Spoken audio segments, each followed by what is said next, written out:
questions about pruning hydrangeas. I just wanted to take a moment to show some of the basics of proper hydrangea pruning.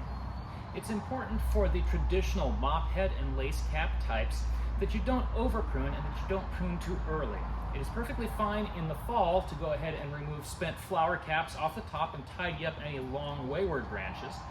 But then you need to pause, go through the winter cycle and see how much damage accrues over the winter from things like frost and ice damage.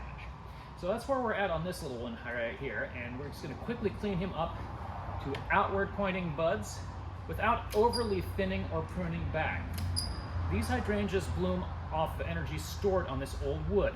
If we bring them clear back to the ground, they may not bloom until very late in the summer, whereas if we bring them down moderately, preserving as much of that healthy growth as possible, they may start blooming as early as June. Just quickly go through and tidy up some of the worst of the winter damage here.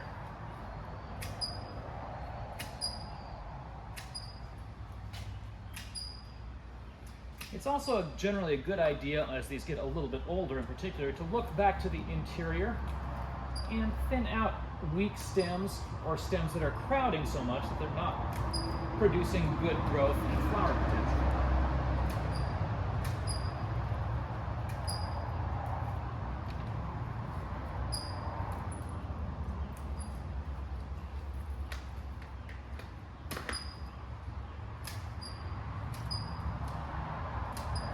It's perfectly fine to give a little bit of size and spatial control as well for branches that are substantially longer or in awkward positions relevant to other plants or to your landscape as a whole. Cleaning up any last-minute leaf debris will reduce slug damage and the risk of certain fungal problems as well.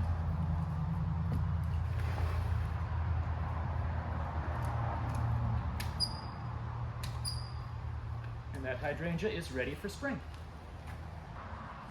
So while the traditional mophead and lacecap hydrangeas bloom on old wood primarily, there are many other species of hydrangeas, and many of them actually bloom on the newest growth. For these, we want to prune them more substantially. This kind of pruning can be done any time after fully dormant, from late November through the beginnings of growth in March. Think of these types of hydrangeas like a rose. We're going to open up the center, develop a strong core set of branches, and bring them back hard, so we have lots of vigorous new growth and thus lots of flowers. So first step is to open out the interior. We'll take care of cleaning up some of these crowded and smaller branches out of the center.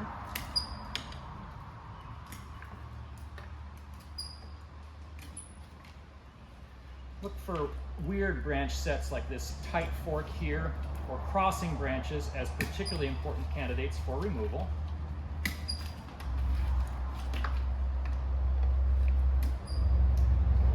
And watch for stubs between where we cut back a year before and the new growth has exceeded it, but that tip that we left behind didn't develop very much.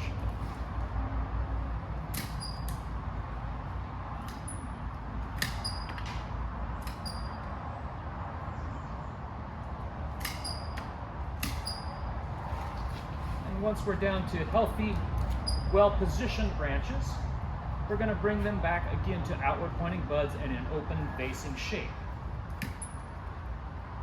And you can bring them back substantially harder than you would on a more traditional mophead hydrangea.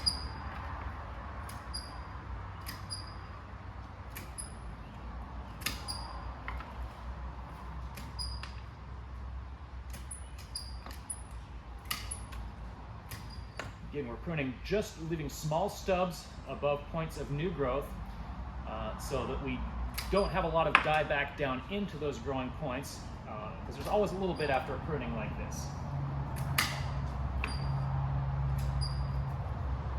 Hydrangeas that follow this pattern include all of the paniculate hydrangeas that prefer full sun with the cone flowers like a lilac. Also the arborescens hydrangeas from the East Coast that are very hardy and bloom on the new growth. We have a paniculate hydrangea ready for spring.